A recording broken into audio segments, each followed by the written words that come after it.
เกิดอีหยังขึ้นกับพอจ่าและอาอายเกือบออกจาก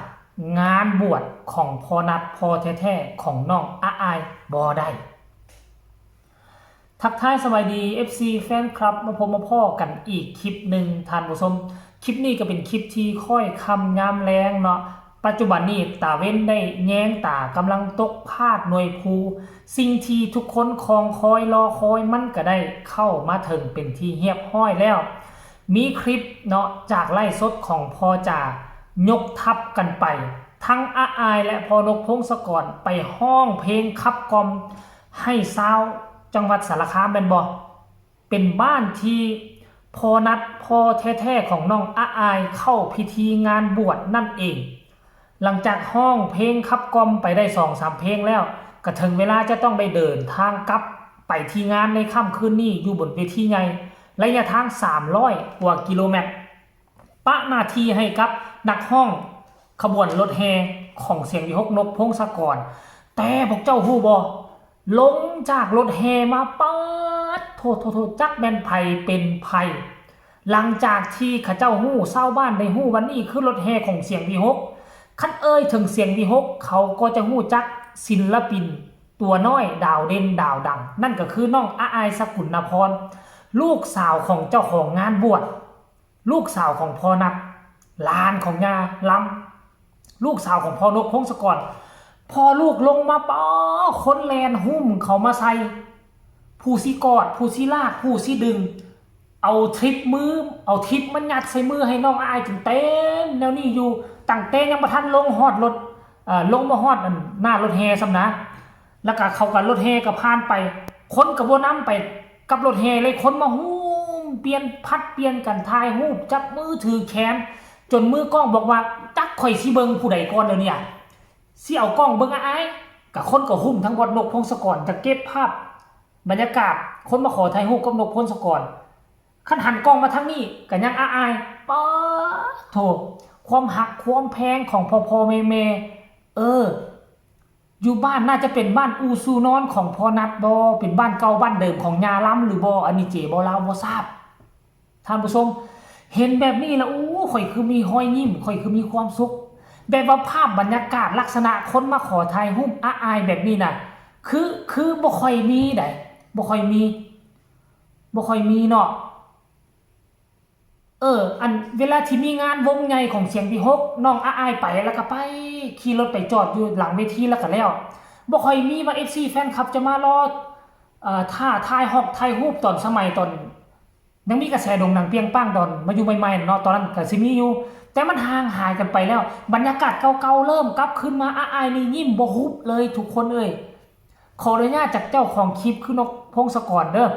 ให้ FC แฟนคลับไปเบิ่งคลิปนี้โดยเฉพาะ FC ทั้งฝั่งลาวแล้วบางคนก็ยังอาจบ่เห็นข้อมูลข่าวสารข่าวจากนกพงศกรแล้วก็อาอายให้เบิ่งคลิปนี้แล้วจึงมาพอกันในช่วงต่อไปชมมาพร้อมกันเลย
มา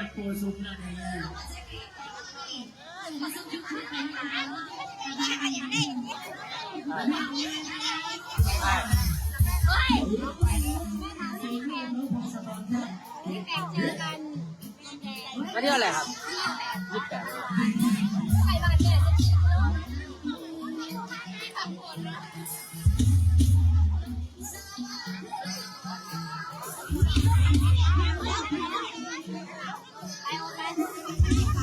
ที่เบิ้งไอ้ก้อนนี่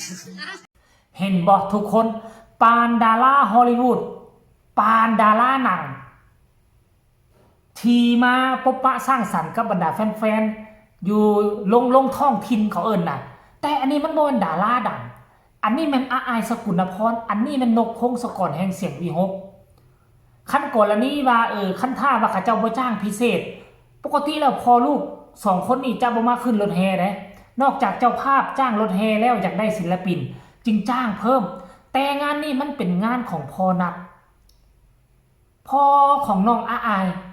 อายุกับรุ่นเล่าเข้าเดียวกันกับพ่อนกพงศกรบอกว่าจะเป็นพ่อผู้นี้เหตุการณ์เหตุงานพ่อนัดก็จ้องมาบอกว่าจะพ่อนัดเหตุงานบุญอย่างต่างๆพ่อนกก็ต้องมาทั้งที่งานมือแรงนี่300กว่ากิโลคันท่ามาเป็นงานของผู้อื่นก็คงจะบ่มาแล้วล่ะคงจะบ่มาแต่นกพงศกรกับลูกจ่ากับอาอายต้องมา100%เพราะงานนี้ก็ถือว่าสำคัญเป็นคนหนึ่งเป็นคนในครอบครัวอีกคนหนึ่งก็ว่าได้พอนั้นก็พอนกพงศกรอีกอย่างกับยาล้ำซ้ำกับแม่ผู้หนึ่งของนกพงศกรแล้วเป็นอย่างนกพงศกรจะบ่มาหอบลูกสาวมาขึ้นรถแห่ห้องเพลงเลยอุ้ยมีความสุขท่านผู้ชม FC แฟนคลับเอาคลิปนี้ก็ขอฝากฟังเอาไว้ซ้ำนี่ก็แล้วกันเด้อทุกคนเด้อเอาเห็นแล้วอิ่มอกอิ่มใจแล้วมือแรงนี่นอนกับสินอนรับดีแล้วแหละได้เห็นการเคลื่อนไหวแบบนี้ก็สมเสยอาเฮ็ดได้ดีพอสมควร FC แฟนคลับหนาแน่นฝากทุกคนกดไลค์กดแชร์กดติดตามให้แน่เพื่อจะบ่พลาดคลิปดีๆเกี่ยวกับอากับพอนกพงศกรแบบนี้ตลอดไปใครมีคำตำหนิติชมคำคิดคำเห็นก็ส่งข่าวมาหาจีบ่เล่าได้ทางใต้คอมเมนต์สำหรับคลิปนี้สบายดี